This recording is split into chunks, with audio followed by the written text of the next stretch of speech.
Bonjour à tous, j'espère que vous allez bien. Aujourd'hui, on se retrouve pour parler d'une affaire de trahison. Et cette affaire, c'est celle de Summer Hinman, qui a été arrachée à la vie par 3 individus en qui elle aurait dû avoir une totale confiance. Pose tes grosses ou tes petites fesses, et bienvenue dans un nouvel épisode de Crime et Justice.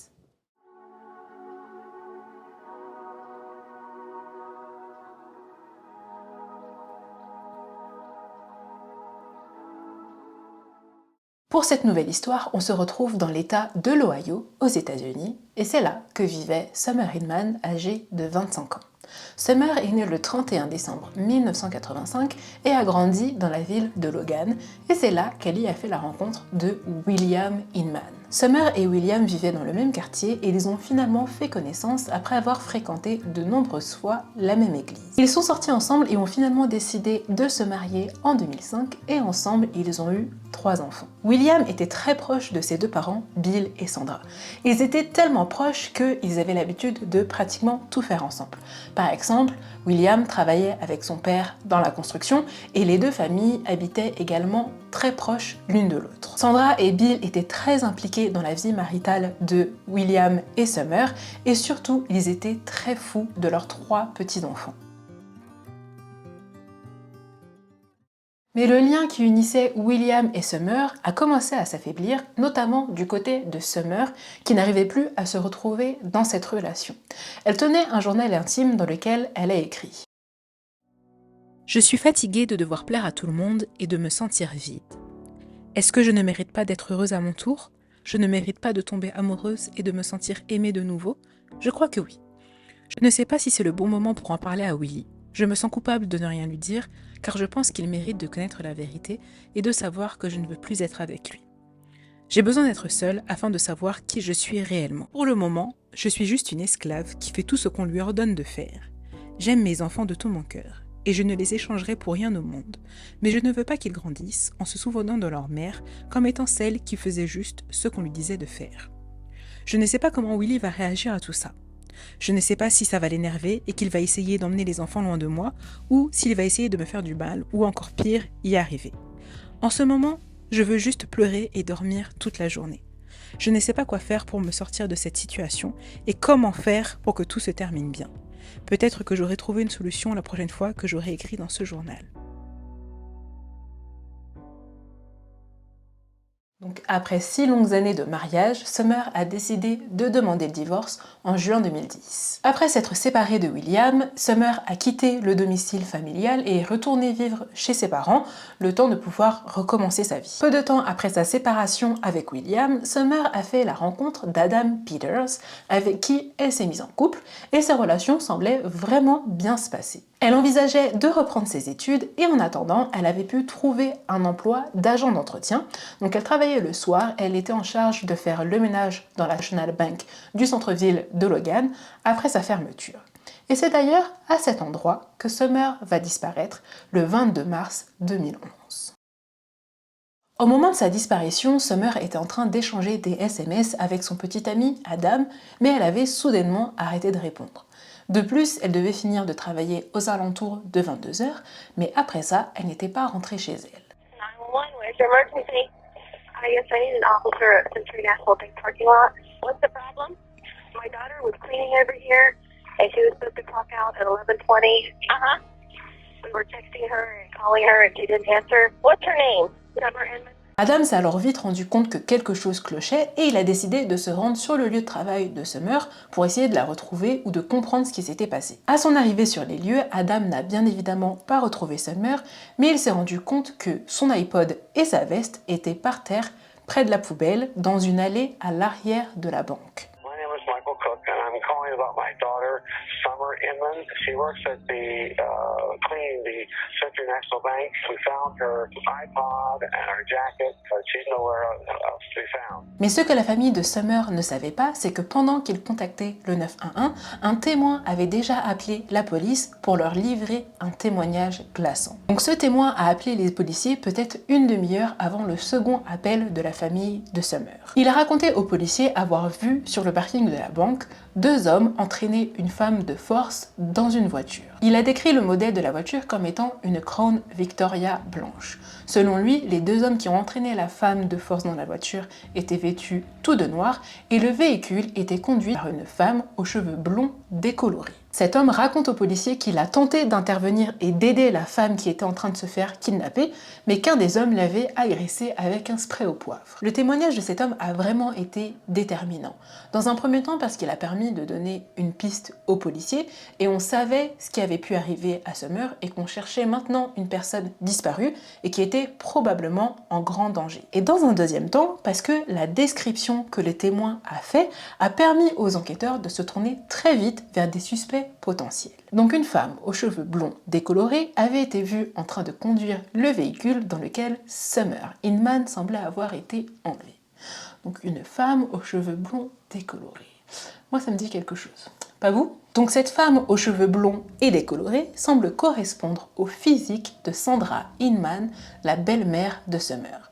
Et par conséquent, les deux hommes vêtus de noir qu'on a vus traîner la femme de force dans la voiture pourraient potentiellement être Bill et William Inman. Les trois membres de la famille Inman vont être appelés au poste de police et interrogés par les enquêteurs. William a lui affirmé qu'il n'était pas en ville au moment de la disparition de Summer et qu'il se trouvait à Cleveland avec ses parents en train de visiter des nouvelles maisons. Donc pendant toute l'enquête, Bill et William n'en démorderont pas et ils vont affirmer n'avoir aucun lien avec la disparition de Summer Inman. Will, Summer's whereabouts are currently unknown. We don't know where Summer's at. Her family doesn't know where she's at either. Could she just be running around with a friend or something? I mean, she does that all the time. She used to do that all the time. You haven't seen her. You've had no contact with her whatsoever. Last time I saw her, I believe, was Thursday morning when I returned the kids. And you were not in the Logan area last night?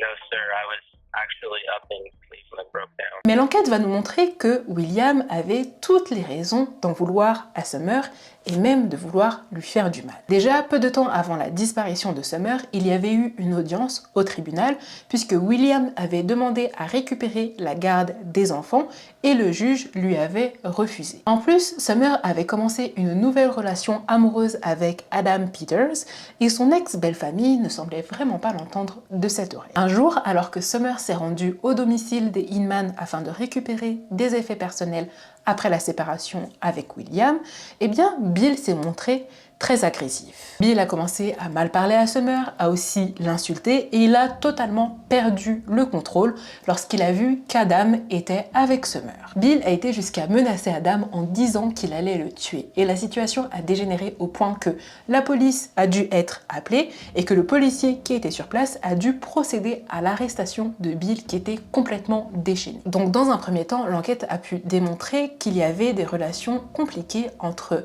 Summer, son ex-mari, et aussi son ex-belle-famille. Donc on a appris que leur divorce était vraiment compliqué et qu'il y avait une réelle bataille pour récupérer la garde des enfants. Et la deuxième partie de l'enquête a permis de réunir certaines preuves matérielles. Donc quand les enquêteurs ont mis les pieds au domicile des Inman, ils ont pu retrouver la voiture, donc la Crown Victoria blanche, qui avait été décrite par le témoin. En fouillant le domicile des Inman, ils ont également retrouvé un GPS. Et en analysant les données de ce GPS, les enquêteurs se sont rendus compte que là où les personnes qui l'avaient utilisé s'étaient rendues au travail de Summer et également dans la ville de Nelsonville. Donc admettons que ce GPS ait bien été utilisé par les Inman, ce qui est fort probable puisqu'il a été retrouvé à leur domicile, eh bien il n'y avait aucune donnée qui indiquait qu'il se trouvait bien à Cleveland comme William l'avait précédemment affirmé. Après ces découvertes, les enquêteurs ont décidé de se pencher vers l'analyse des données cellulaires puisqu'en général, ces données ne trompent jamais. Sans grande surprise, l'analyse des données cellulaires est venue confirmer ce que les enquêteurs avaient précédemment retrouvé dans le GPS. C'est-à-dire que les Inman étaient bien dans la ville de Logan au moment de la disparition de Summer et qu'ils se sont également rendus à Nelsonville, mais qu'en aucun cas ils étaient à Cleveland. De plus, le lendemain de la disparition de Summer, donc le 23 mars 2011, on a vu, grâce à des caméras de surveillance, que les Inman se sont rendus dans une station de lavage auto et qu'ils ont nettoyé la Crown Victoria blanche de fond en comble. Après ça, ils se sont rendus à un rendez-vous dans un centre automobile pour changer les pneus du véhicule. Mais malgré tous ces éléments, Bill et William vont rester fermes et définitifs sur le fait qu'ils n'avaient aucune idée de ce qui avait pu arriver à Summer. Mais ce qu'il ne faut pas oublier, c'est que dans un groupe de criminels, il y a toujours un maillon faible. Et ce maillon faible, c'était Sandra Inman, qui a finalement cédé à la pression des enquêteurs et leur a avoué que Summer Inman était morte. Tell me where she's at right now. Either, so it's right behind the church there. Sandra a alors guidé les enquêteurs dans une fosse septique qui se trouvait à l'arrière de la Faith Tabernacle Church, située dans la ville de Nelsonville. Et selon elle, c'est là que elle, Bill et William ont déposé le corps sans vie de Summer le soir de sa disparition. La fosse septique avait été scellée par une planche et des vis. Donc les enquêteurs se sont rendus sur place, ont ouvert la fosse et là ont découvert un pied qui dépassait. Avant même de pratiquer une autopsie, les enquêteurs étaient capables d'identifier le corps comme étant celui de Summer Inman, tout simplement parce qu'elle portait les mêmes vêtements qu'au moment de sa disparition. Selon le médecin légiste, Summer était morte quelque temps après avoir été enlevée sur le parking de son travail et la cause de la mort était la strangulation. Après la découverte du corps de Summer, Sandra Inman va faire des révélations aux enquêteurs et va essayer de justifier cet acte. Elle va d'abord affirmer aux enquêteurs qu'elle, son mari Bill et son fils William ont participé à l'enlèvement et au meurtre de Summer, mais que dans un premier temps, ils n'avaient pas du tout l'intention de la tuer et que la mort de Summer était un accident. Selon elle, ils avaient décidé de kidnapper Summer seulement pour lui faire peur, donc ils lui avaient attaché les mains et le cou avec un zip en plastique, et quand ils se sont rendus compte que Summer était en train de s'étouffer à cause du zip qui se trouvait autour de sa gorge, ils ont essayé de couper le zip, mais ils avaient perdu le couteau pour le faire. Quand les enquêteurs ont demandé à Sandra pourquoi ils avaient cherché à faire peur à Summer, Sandra se justifie en expliquant qu'elle cherchait tout simplement à protéger ses petits-enfants.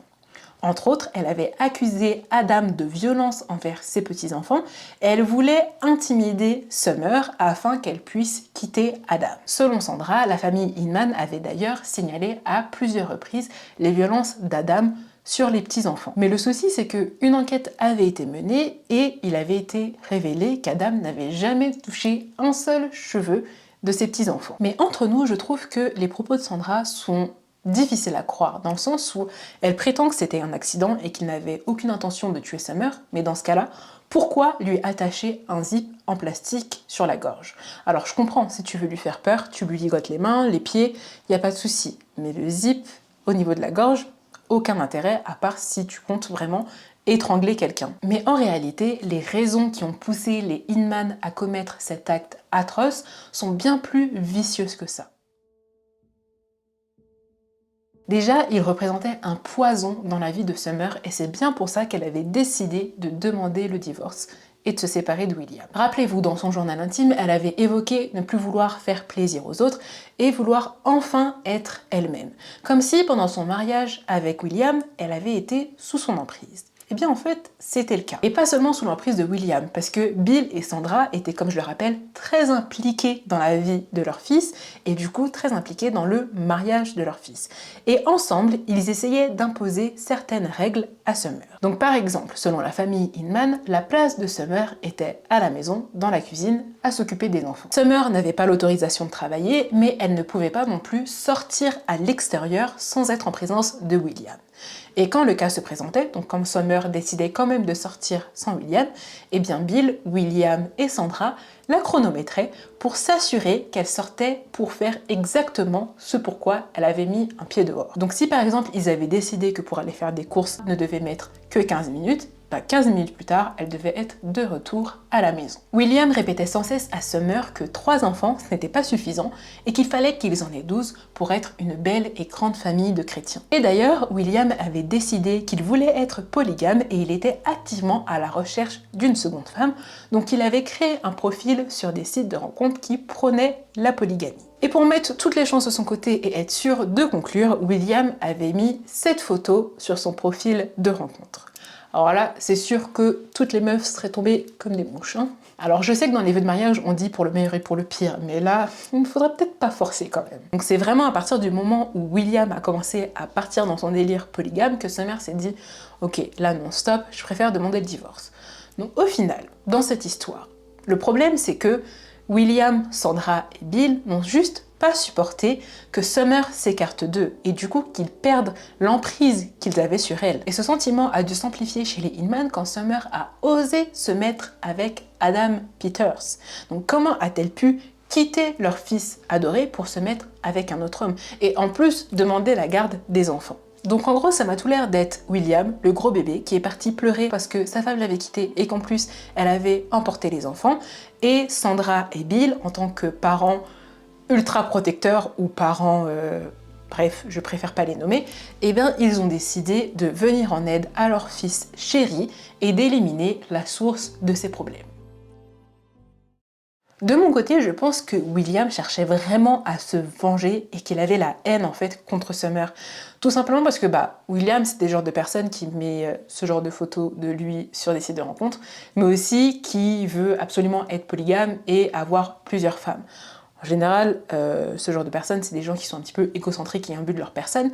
Donc je pense que lui, il a vraiment pas accepté que Summer ait osé le quitter et surtout recommencer sa vie avec quelqu'un d'autre. Pour le kidnapping et le meurtre de Summer Inman, Sandra a plaidé coupable et a été condamnée à 15 ans d'emprisonnement. William et Bill ont eux été condamnés à la prison à perpétuité sans possibilité de libération conditionnelle. Les 3 enfants de Summer et William sont actuellement sous la responsabilité des parents de Summer.